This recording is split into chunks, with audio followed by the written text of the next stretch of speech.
बिस्मिल्लाहिर्रहमानिर्रहीम। Second year. आज हम पढ़ेंगे hypothesis testing for pair T test, paired observation, small sample. ठीक है, आगे आपने पेयर टी टेस्ट या paired observation for confidence interval के लिए आपने देखा था।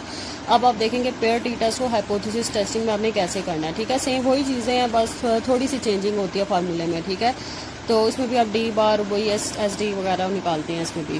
तो सबसे पहले हम पेयर टी टेस्ट में वो पेयर टी टेस्ट कैसे पता चलेगा कि आपका क्वेश्चन पेयर टी टेस्ट का है, क्योंकि पेयर टी टेस्ट भी दो, इसमें पेयर टी टेस्ट में भी आपके पास दो डाटा सेट होते हैं। ठीक है, दो डाटा सेट होते हैं और आपका सैम्पल साइज इसमें भी स्मॉल होता है। लेकिन आपको कैसे पता चलता है कि कब आपने पेयर टी टेस्ट लगाना और कब आपने वो डिफरेंस वाला फार्मूला लगाना है, एसपी वाला। ठीक है, पेयर टी टेस्ट में तो आपका जो क्वेश्चन होता है वो पेयर्ड फॉर्म में होता है। ठीक है, तो दोनों डाटा सेट होते हैं पेयर्ड वाले होते हैं। ठीक है, और कभी कभी आपको क्वेश्चन में भी मेंशन करता है कि ये आपका जो डाटा पेयर्ड का है। ठीक है, या कभी कभी वो आपको जो बिफोर आफ्टर की फॉर्म में डाटा दिया होता है, बिफोर या आफ्टर। ठीक है, इस तरह का भी जो डाटा होता है वो पेयर्ड डाटा होता है, मतलब उसमें पेयर टी टेस्ट लगाते हैं। ठीक है, और पेयर टी टेस्ट की सबसे बड़ी बात है जो उसमें सैम्पल साइज होते हैं, मतलब दोनों डाटा सेट के जो N1 और N2 होते हैं वो सेम होते हैं। डिफरेंस मीन का क्वेश्चन पीछे आपने किया था, आपने देखा था उसका N1 जिस तरह 20 होता था, N2 जो होता था उसका 18 होता था, इसका मतलब N1 और होता था, N2 और होता था, जो आपने डिफरेंस मीन वाला भी पढ़ा है। ठीक है, जिसमें आप एसपी वाला फार्मूला लगाते हैं। डिफरेंस मीन में भी आपके पास दो डाटा सेट होते हैं, लेकिन डिफरेंस मीन में जो होते हैं आपके सैंपल साइज दोनों डाटा के वो अनइक्वल होते हैं, मतलब N1 कुछ और होता है, N2 कुछ और होता है। लेकिन पेयर टी टेस्ट में जो आपका दोनों डाटा सेट होते हैं उसका N1 और N2 क्या होता है, सेम होता है। ठीक है, अगर N1 आपका 10 है तो N2 भी आपका क्या होगा, 10 होगा। और पेयर टी टेस्ट का जो क्वेश्चन होता है वो बिफोर आफ्टर की फॉर्म में डाटा होता है या पेयर्ड फॉर्म में डाटा दिया होता है, या फिर क्वेश्चन में गिवन होता है कि डाटा जो है वो आपका पेयर्ड है, तो समझ आए कि इस पर आपने पेयर टी टेस्ट लगाना है। अब आप इसमें डिफरेंस मीन वाला नहीं अप्लाई करना है। ठीक है, तो इसकी ये पहचान होगी। ठीक है, पेयर टी टेस्ट होता है उसमें सैंपल साइज आपके क्या होते हैं, इक्वल होते हैं। तो सबसे पहले इसका हाइपोथेसिस देख लें कि इसके हाइपोथेसिस कैसे बनते हैं। सबसे पहले आप इसका H0 बनाते हैं, mu D is equal to 0 और H1 mu D not equal to 0। ठीक है, इसमें म्यू डी की फॉर्म में अब आप इसका हाइपोथेसिस बनाएंगे कि मतलब इस तरह बनाना है, mu D is equal to 0 and mu D not equal to 0। ठीक है, ये 2 टेल टेस्ट हो गया। इसी तरह ये आपका 1 टेल टेस्ट भी बन सकता है। अगर आपका H0 में ग्रेटर देन और इक्वल टू है तो H1 आपका लेस होगा, अगर H0 आपका लेस देन और इक्वल टू है तो H1 आपका क्या होगा, ग्रेटर होगा। तीनों में से कोई भी आपका हाइपोथेसिस इसमें बन सकता है, 2 टेल भी बन सकता है और 1 टेल भी बन सकता है। सेकंड स्टेप आपका अल्फा 0.05 होता है या 0.01 होता है। लेकिन अगर आपको क्वेश्चन में जस्ट टेस्टिंग ऑफ हाइपोथेसिस करने के लिए कहा हुआ, अगर अल्फा आपको मेंशन ही दिया तो आप हमेशा फिर अल्फा 0.05 ही लेते हैं। थर्ड स्टेप टेस्ट स्टैटिस्टिक, जो फार्मूला लगता है, अब इसमें कौन सा फार्मूला लगाएंगे, ये वाला लगाएंगे, T is equal to D bar divided by D divided by under root N with n minus 1 degree of freedom. अब पेयर टी टेस्ट का डिग्री ऑफ फ्रीडम क्या होता है, n माइनस 1। लेकिन डिफरेंस मीन में भी दो डाटा सेट होते हैं, लेकिन उसका डिग्री ऑफ फ्रीडम क्या था, n1 प्लस n2 माइनस 2। लेकिन पेयर टी टेस्ट में भी दो डाटा सेट है, लेकिन इसका डिग्री ऑफ फ्रीडम क्या होता है, n माइनस 1, क्योंकि इसमें आपके पास दो डाटा सेट होते हैं, n1 होता है और n2। लेकिन आप n1 और n2 को कंबाइन n में लिखते हैं, मतलब अगर आपके पास n1 भी 10 है, n2 भी 10 है, मतलब दोनों N1 और N2 10 है, तो N आपका क्या होगा, 10 होगा। तो कैलकुलेशन 4 में कैलकुलेशन आपने करनी है। ये टी की जो कैलकुलेटेड वैल्यू उसको आपने सॉल्व करना है। ये डी बार का फार्मूला है, ये एस डी का फार्मूला है, आपको पता है, अपने कॉन्फिडेंस इंटरवल में आप कर चुके हैं। डी आपका क्या होता है, एक्स माइनस वाई होता है। फिर स्टेप क्रिटिकल रीजन, अगर आपका H1 mu D not equal है, मतलब अगर आपका 2 टेल है, नॉट इक्वल है, तो फिर आप क्या लेते हैं, plus minus T alpha by 2 n minus 2 n minus 1। अभी अल्फा बाय 2 जो होता है, अल्फा बाय 2 2 टेल को रिप्रेजेंट करता है, जो अल्फा बाय 2 है। अल्फा बाय 2 किसको रिप्रेजेंट कर रहा होता है, 2 टेल को। लेकिन जस्ट अल्फा किसको रिप्रेजेंट कर रहा होता है, 1 टेल को। ठीक है, अल्फा किसको रिप्रेजेंट करता है, 1 टेल को, और अल्फा बाय 2 किसको रिप्रेजेंट कर रहा होता है, 2 टेल को। तो अगर आपका नॉट इक्वल है तो आप क्या लेंगे, plus minus T alpha by 2 n minus 1। अगर आपका ग्रेटर है तो फिर आप क्या लेंगे, plus T alpha n minus 1। अगर आपका H1 लेस है तो फिर आप क्या लेंगे, minus T alpha n minus 1। फिर इसको आप आगे टी के टेबल में दे के इसका आंसर निकालेंगे। फिर आपका फिर लास्ट कंक्लूजन 6 स्टेप। तो अगर आपका H1 नॉट इक्वल है तो उसका ग्राफ इस तरह का बनेगा, जो प्लस वाला पॉइंट है वो साइड पे आएगा, माइनस वाला पॉइंट इस साइड पे आएगा। यहाँ पर रिजेक्शन रीजन है दोनों, और ये आपके दोनों क्या है, जो अगर मिड में वैल्यू दोनों के मिड में लाई करेगी तो वो एक्सेप्टेंस रीजन है। अगर आपका रिजेक्शन रीजन में आपकी टी की कैलकुलेटेड वैल्यू लाई करती है तो H0 रिजेक्ट होगा, अगर एक्सेप्टेंस रीजन में लाई करती है तो H0 आपका क्या होगा, एक्सेप्ट। अगर ग्रेटर है तो ग्रेटर का पॉइंट इधर आता है, plus T alpha n minus 1, ये आपका रिजेक्शन रीजन है, और इससे पीछे वाला सारा आपका क्या है, एक्सेप्टेंस रीजन है। अब अगर आपकी T plus T alpha N minus one, suppose इसकी वैल्यू 2.4 आई है, क्या आई है 2.4, आपने इस पॉइंट पे क्या लिख दिया 2.4। अब 2.4 से आगे जितनी भी वैल्यूज लाई करेंगी, टी की कैलकुलेटेड वैल्यू 2.4 से आगे लाई करेगी, इससे आगे जैसा 2.5, 2.7, 3, 4, 5 वो सारी रिजेक्शन रीजन में लाई करेंगी। लेकिन जो 2 के पीछे वाली वैल्यूज लाई करेंगी जैसा 1, 0, -1 वो सारी एक्सेप्टेंस रीजन में लाई करेंगी, वो फिर आपका एच नॉट क्या होगा, एक्सेप्ट होगा। अगर आपका लेस आता है तो लेस का पॉइंट इस साइड पे आता है, minus T alpha N minus one, ये माइनस टी अल्फा सपोज अगर इस पॉइंट पे आपका -0.2 आया है, -1 आया है, ठीक है, -1 आया है, तो ये -1 से जो पीछे वाली वैल्यू जितने भी लाई करेंगे वो रिजेक्शन रीजन में लाई करेंगे, और उससे आगे जितनी वैल्यू लाई करेंगे वो एक्सेप्टेंस रीजन में लाई करेंगी। सपोज रिजेक्शन रीजन में जैसा -1 है तो -1 के पीछे क्या आता है, -2, -3 वो सारी रिजेक्शन रीजन में लाई करेंगी, लेकिन -1 से आगे जिस तरह 0, 1, 2, 3 ये सारी एक्सेप्टेंस रीजन में लाई करेंगी।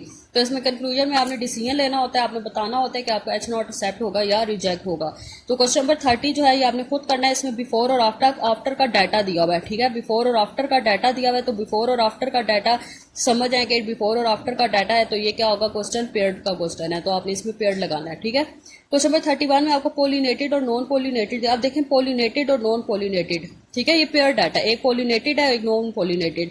अगर इस टाइप का भी डाटा हो तो वो भी आप समझ जाएंगे पेयर्ड का डाटा, ठीक है, और इसमें सैंपल साइज भी इक्वल है क्योंकि ये पेयर्ड फॉर्म है, एक पोलिनेटेड है और एक नॉन पोलिनेटेड है, दोनों में आपस में ये दोनों में लिंक है, दोनों एक दूसरे पे पेयर्ड क्या होता है, दोनों एक दूसरे पे डिपेंड कर रहे होते हैं, पेयर्ड फॉर्म में होते हैं, तो ये पेयर्ड फॉर्म में डाटा है, ठीक है। इसमें आपने 5% लेवल ऑफ सिग्निफिकेंस इसमें अप्लाई करना है, टेस्टिंग करनी है। फिर वो कह रहा है कि pollinated half of the plant give a higher yield in seed than non pollinated, कि जो नॉन पोलिनेटेड है वो हायर यील्ड इन सीड है देन नॉन पोलिनेटेड। अब इसमें हायर किसको रिप्रेजेंट कर रहा है, वन टेल को रिप्रेजेंट कर रहा है, मतलब हायर है। अब इसका क्या मतलब है, H1 में आप क्या लगाएंगे, ग्रेटर का साइन लगाएंगे और इसमें वन टेल बनेगा, तो वो हायर की बात कर रहा है, इसलिए आप H1 में क्या लगाएंगे, ग्रेटर का साइन लगाएंगे, और H नॉट क्या होगा, लेस देन और equal to. So H1 mu D greater than 0 और म्यू डी लेस देन और इक्वल टू 0। अच्छा, ये म्यू डी हमेशा 0 ही होता है, ठीक है, जो आप पेयर्ड के भी क्वेश्चंस करेंगे इसमें म्यू डी हमेशा क्या होगा, 0 ही होता है, इसमें म्यू डी की कोई वैल्यू नहीं होती, तो म्यू डी हमेशा 0 ही होता है। तो सिग्निफिकेंस आपका 0.05 है। टेस्ट स्टैटिस्टिक जो आपका ये टेस्ट स्टैटिस्टिक्स का फार्मूला है, एक्स और वाई है, इसमें से आप डिफरेंस निकालें, एक्स माइनस वाई करें, आपको डी आ जाएगा, ठीक है, और एंड पे उसका टोटल है, फिर आप डी स्क्वायर निकालें, इस डी का स्क्वायर लें और एंड पे उसका टोटल ले सम लें, फिर आप एन आपका 5 है, डी बार निकालें, एस टी निकालें, उसको टी में पुट करें तो टी की वैल्यू आएगी आपकी 5.102, ठीक है, ये आपकी टी की कैलकुलेटेड वैल्यू आ गई है। फिर स्टेप आपका क्रिटिकल रीजन, H1 में आपका ग्रेटर का साइन था इसीलिए आप क्या लेंगे, plus T alpha N minus 1, तो प्लस टी 0.054, ठीक है, एन आपका टोटल दोनों डाटा में एन कितना है 4, 1 2 3 4, तो एन आपका 4 है, सॉरी 3, यहाँ पे नहीं, एन आपका 5 है तो 5 - 1 4, ठीक है, एन टोटल आपका 5 है तो 5 - 1 4, तो अब 0.045 को 4 में देखें तो 2.132 वैल्यू आएगी। अब ये 2.13 इस पॉजिटिव पॉइंट पे आता है, साइड पे आता है, तो ये आपका रिजेक्शन रीजन है और ये सारा आपका क्या है, एक्सेप्टेंस रीजन। अब 5.10 किस रीजन में लाया कर रहा है, 2.132, अब 5 इससे आगे आ रहा है, 2.13 के आगे 5 लाइक आ रहा है, 5.10, तो रिजेक्शन रीजन में लाइक आ रहा है, तो इसीलिए आपका एच नॉट क्या होगा, रिजेक्ट, और नीचे आप एंड पे स्टेटमेंट मेंशन कर दें। अब हम देख लेते हैं क्वेश्चन नंबर 32। तो क्वेश्चन नंबर 32 में वो कह रहा है कि जो आपका ये जो डाटा है पेयर डाटा, ठीक है, ऊपर उसने क्वेश्चन में गिवन दिया हुआ है। अच्छा, ये मैं डाटा शॉर्ट करके लिखती हूँ, जब आप करेंगे तो आप उस डाटा को पूरा करके लिखा करें, ठीक है, और 5% आपने सिग्निफिकेंस लेवल से हाइपोथेसिस टेस्टिंग करनी है, और आपको दोनों डाटा दिया हुआ, वैरायटी 1 और वैरायटी 2। अब वैरायटी 1 वैरायटी 2 ये पेयर डाटा है और सैंपल साइज इसमें क्या इक्वल है, तो अब इसमें कोई खास स्पेसिफिक स्टेटमेंट आपको नजर नहीं आ रही, कोई ग्रेटर लेस की कोई बात नहीं की, कोई हायर लोअर की बात नहीं की, तो अब आप सिंपल क्या ले लें, इसमें 2 टेल टेस्ट ले लें। Second step alpha, third step आपका टेस्ट स्टैटिस्टिक्स एक्स और वाई। अच्छा, अब इसमें डी मैंने वाई माइनस एक्स क्यों लिया, क्योंकि जो डी का सम है, अगर आप एक्स माइनस वाई करेंगे तो सारी वैल्यूज नेगेटिव आएंगी और आपका डी भी क्या आएगा, नेगेटिव आएगा, तो डी आपको नेगेटिव में नहीं आना चाहिए, डी आपको क्या आना चाहिए, पॉजिटिव में आना चाहिए, इसीलिए हमने y माइनस एक्स किया ताकि आपका d पॉजिटिव में आए। अगर आप x माइनस वाई करते हैं, x माइनस वाई करने से आपकी सारी d की वैल्यू नेगेटिव में आएंगी, इससे आपका d भी क्या आ जाएगा, नेगेटिव में आ जाएगा, तो d हमने कोशिश करना था कि नेगेटिव में नहीं लाना चाहिए, d हमेशा पॉजिटिव में लाना चाहिए। तो पॉजिटिव में लाने के लिए हम इसको y माइनस एक्स करेंगे, डिफरेंस क्या लेंगे, y माइनस एक्स, तो y माइनस एक्स करने से आपकी वैल्यूज पॉजिटिव आएंगी,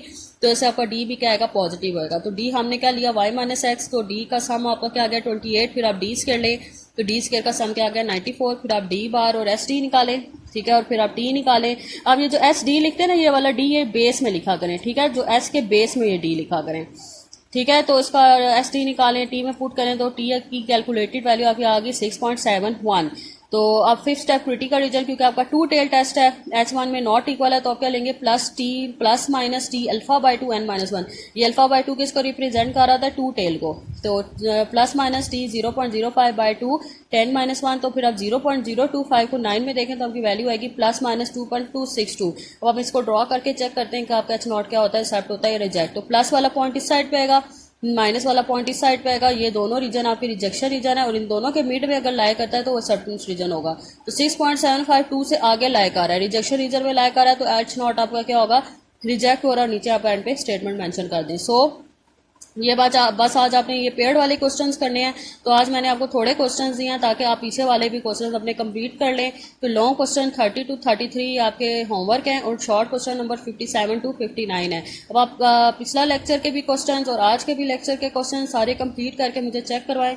अगर आपको कोई चीज़ समझ नहीं आती तो आप मुझसे पूछ लें। अल्लाह हाफिज़।